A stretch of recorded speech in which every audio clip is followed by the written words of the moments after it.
Hello. Yeah, this video tutorial is about how to model your wine glass, and you can also use this method to model the flower vase.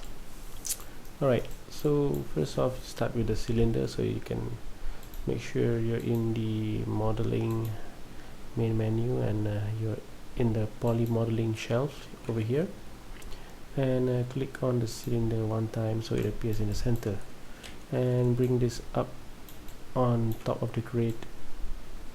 Alright, and you can start work our magic. So make sure you have your channel box available. If you don't have it, it's right here. Okay, so if it's not there, you click this and you have your channel box. So you don't start you don't start modeling with just this much of faces. So what you need is you need to reduce it. So go to the input. You can name this first to wine glass.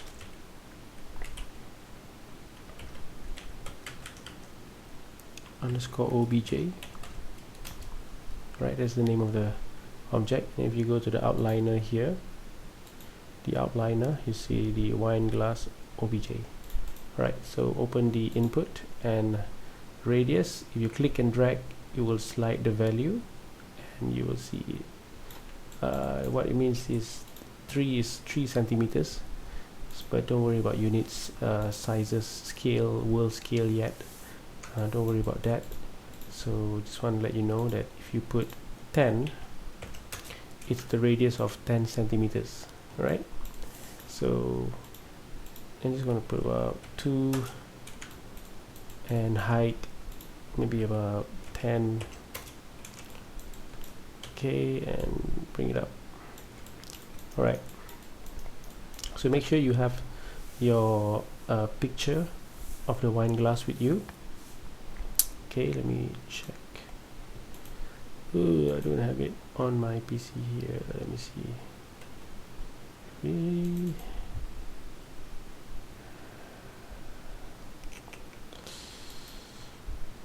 Yeah, I don't have it, but oh yeah, so just gonna go to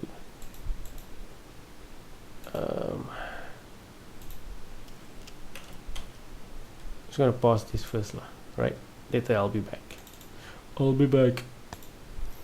right, we are back, and I have the picture with me. There you go, the wine glass, right? Just gonna resize that, put it to the side. So you want to model it in scale together with this, make sure it looks the same. So the thing is, you need to make sure that you have enough horizontal segment of edge loops to cover all this curvature of the wine glass. So let's start with that. So here you go to the poly cylinder, and then you don't need much of a subdivision axis to 20. You just need about 8. Should be enough. I know it looks boxy, but later we will apply smooth, and it will make it look more nicer. For example, if you hit number 3 on the keyboard, you will get a rounder shape. Number 2, you'll get like a between the low polygon and the original shape and the smooth shape. Now this is number 1 is the smooth is the original shape. I'll repeat that again. Number 1 original shape. Number 2 is a hybrid between original and smooth. Number 3 is the smooth shape preview, just a preview only. It's not the final one. Alright, so make sure you go back to number 1. This is very useful. Number 3, during your modeling, you want to see how it looks like in the high polygon mode. So you want to kind of how you're going to look like when you smooth it. So number 3 is very useful. So just go back number 1 and start add some heights. So heights, I'm gonna put about, I think about 9. Okay, and then we can go to a flat view, tap the space bar, and we're going to go to the front view and hit 4 on the keyboard, so it go into a wireframe mode, and we're going to go to the vertex. So here we're going to start with the base and then all this curve until it go up. Right, so select, do a rectangular selection like this, so you select all the vertices behind as well, because if you just click like this and if you move it down, you see there's another vertex actually there, and that will confuse the hell out of you.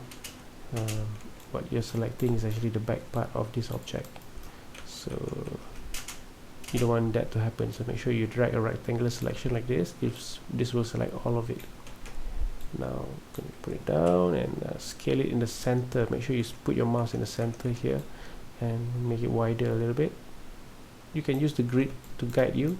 So let's say I'm using this grid here. It touches that corner. That's the width for now. And then we're going to go for the middle one here. So just use the W for move tool and just move it down.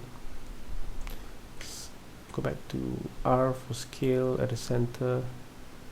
Okay, to something like this. And then this one is the smallest, because this is the part of the thin part of the legs. This one is in the center. Right, and this one almost the same as the bottom one. Okay, see, now it looks like a wine glass, right? So if you look at the picture here, if you draw a line in Photoshop, you'll see that this is actually smaller. The width of the top part here is smaller than the base a little bit, by a little, right? So you're going to use the grid here to tell you how. So it's about this, here is about here. Okay, so then you can start expanding the wine glass.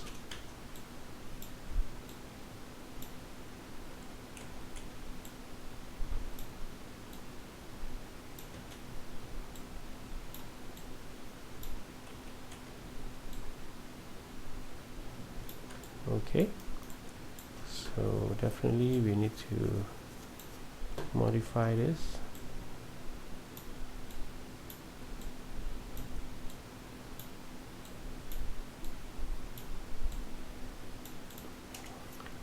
The shape of the wine glass is thinner on the top and is more wider in the lower middle section to the bottom part, so you might want to be careful with that.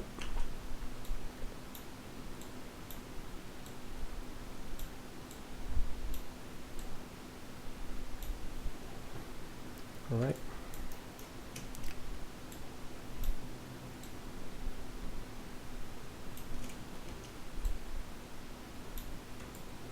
let's take a look in the 3D view. So that's our wine glass.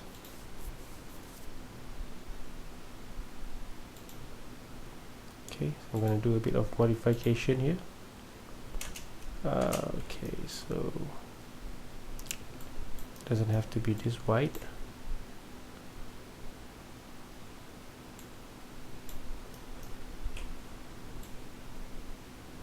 Making it smaller a little bit here, and everything on the top here a little bit more smaller. Then I can put it here to stretch it a bit. I'll put my mouse on the y-axis and then just stretch it a little bit, just to make it longer.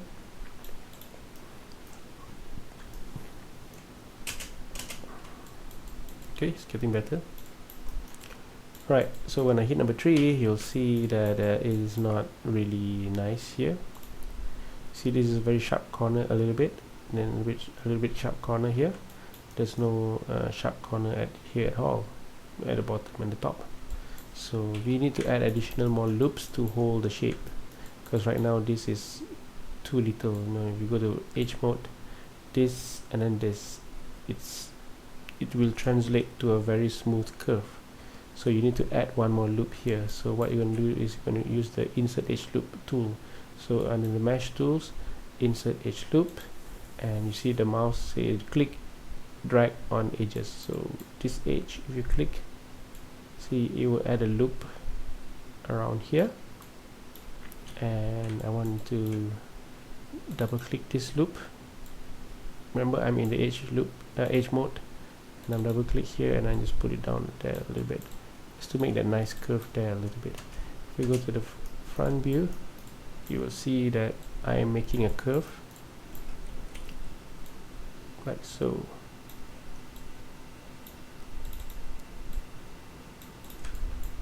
Okay, and then if I hit number 3, you see the curvature there will be more nicer and more defined. So I'll go back to top here, insert edge loop again, or there's another option that you can do is you can go to the edge mode, double click to select the whole loop of this edges, and then use the bevel, which is here, bevel tool, or you can go to the edit mesh bevel. This will split into 2, and then just adjust the fraction here. Just click and drag, hold your mouse and slide the value. So just find some value that you like and you get what you want there. So when you hit number 3, now it will be more sharper. Okay, now the base there is too soft. If you go to the front view, when you smooth it, it will be too soft here.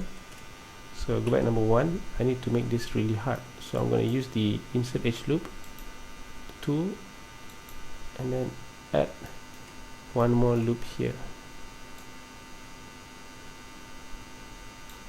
very close together. Okay, now if I go back number perspective view, you'll see it looks like this, and when I hit number 3, you will see it is now more flat, more hard edges, flat like that. Alright, you see the highlight here in the picture is a bit more bigger. The corner here is a bit more bigger of the highlight, which means this is too thin. Alright, if you go back to object mode, click outside, it doesn't catch that highlight, so you need to modify this object a little bit. So the base is slightly more thicker, so go back number 1, go back vertex, and we need to make the base thicker a little bit. Okay, hit number 3. Alright, and then this one, just scale it up a little bit. There you go, lower a little bit. Okay, when you hit number 3, should be slightly more better a little bit.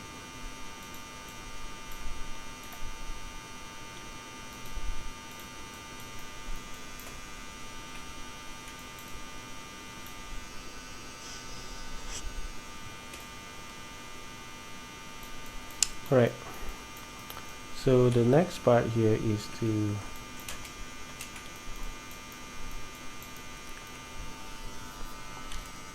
make the inside. Alright, so let me just adjust my model here a little bit.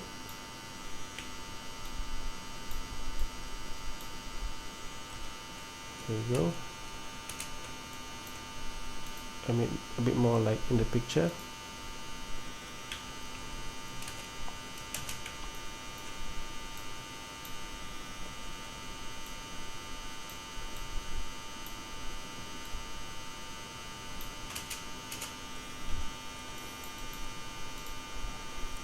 Alright.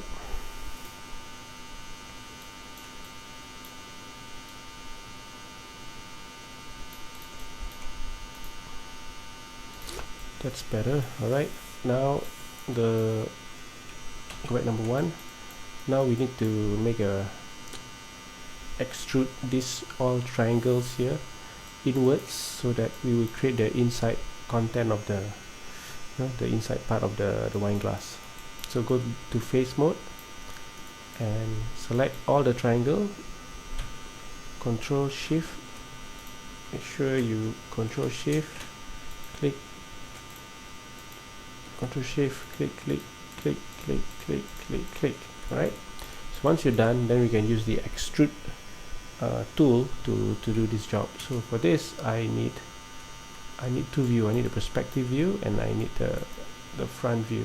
So I'm going to change the top view here to go to the panel here and orthographic and change to front. Then I'm going to pull this dotted line down. Now I have perspective view and I have a 2D view. Hit number 4 for the 2D view so you can see through, because you want to see the thickness of the wine glass when you extrude it inside or inwards. Okay, so I have my triangle selected and then I'm going to extrude now.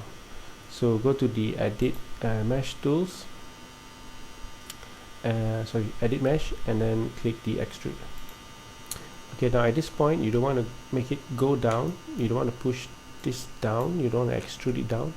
All you need to do is just adjust the offset, right? Just the offset of this. So click the name here and click and hold and right click the name offset and then hold the mouse and then don't release the mouse and then slide the mouse left and right. This will adjust the value. So what you want is something like this, about 0.2. Okay, so all you need to do for the first extrude is just that, and then now you're going to extrude again. So I'm going to go to the edit mesh and then again the extrude. Now this time we will go down, so I'm going to adjust the thickness to negative value, but I won't push it all the way down like this, right? So you must follow the curvature of the outside of the wine glass. So I'm going to adjust the what I call this, the thickness here, just about here, right? And then I am going to adjust the offset so that it expands inside. Now it goes like Celari lah, you know, with the outside. See the angle there, the inside and the outside is Celari. Okay, so let's extrude again. Now instead of clicking edit mesh extrude, what I'm going to do is I'm just going to hit the G so that you will use the same tool again. So G, you will see it blinks a bit. It doesn't blink, but yeah, it actually does. So down I can reduce the thickness.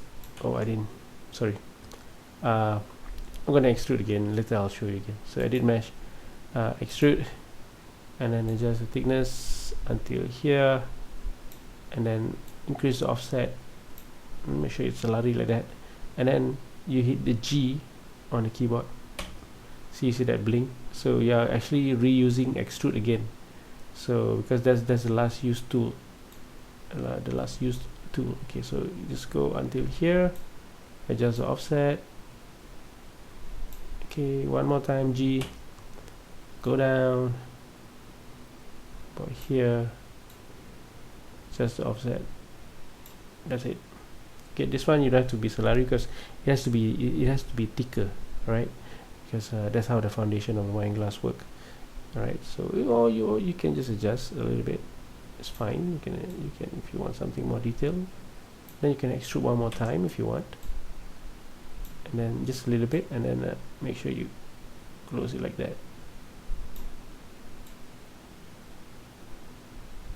Okay, alright. So now you go hit number 3 on the keyboard, you will see the smooth version, and go back to object mode and unselect the object, and you got your wine glass there. Alright, so that's your wine glass. So to finish your modeling, you'll go back number 1 here. See, if I hit number 3 and I try to render this out by clicking on the what is that? Yeah, this one. The render current frame. Oh, sorry, I'm using Arnold renderer, so just use Maya software and then render again. You will see this is a low poly. See, this is the original. It renders the original. It doesn't render the, you know, the, I call this thing the smooth version of it. So smooth version of it is just a preview. This at this point is just a preview. So it will, if you go back number 1, it will still render this at the end of the day. So you need to finalize this object. Once you got into this stage, to finalize it, first you need to clean up all this history here. These are all the history of the tools that you have used to model this object. So you want to kind of throw all this out. So to do that, you have to go, make sure you're in the object mode, select the object, and then go to the edit, and then delete by type history, or you remember Alt Shift D. See what happened when I click that? The information here disappear, the history disappear. Okay, and then another thing is, you see the value have changed a little bit here, so you want to reset that. So you make sure you click on the modify freeze transformation. This will freeze everything to let Maya know that this is the default position of this model now, not the first one when it was created. Okay, and then the last part here is to apply the actual smooth, not the number 3, the actual smooth. So select the object and then go to the meshed. Okay, this time is in the meshed, and then you will choose smooth. Click smooth just one time. It will add to the history. It's called poly smooth phase 1. Now if you unselect the object, you'll see it's kind of smooth but not really smooth. There's still kind of very boxy here. So you need to increase the division. It will divide the faces so it become more smoother. So this widget will come out. It's actually, if you open this, you can also just dial it here, or Maya make it as if it's like, you know, it easier for you to just dial it here instead of opening the menu here. So you can just type it. So this is divide by 1. Now you can divide by 2. You will see more faces here, and the object is more smoother. But usually just go maximum of 3 or 4. Don't go more than that, it will crash your computer. See if I go by, say, 5. Ooh, look at that. It's too much. That's too much. It's very smooth, but it's too much. You don't even need that, because if I go number 3, it's lesser. But if I go into the smooth version, you see there's no difference between 3 and 5. You don't see much difference unless you're doing some super close-ups, like I don't know, some crazy close-up of the wine glass. You know, wine glass is not that big, so in your animation maybe you are doing some super close-up, then you might want to bump it up to 4 maybe. But for normal animation, this should be fine. 3 should be fine. So make sure you just leave this input. Don't delete the history for this one. Just leave it there for your submission. So once you've done that, then it's time to save your work, and this is done. Right? This is considered done. Okay, so good luck. Do follow this tutorial, and hopefully you can finish your project 1 and project 2. Sorry, the exercise 1, the wine glass, and also the flower vase. Sorry, I'm so sleepy right now. It's already 11:59. Okay, goodbye.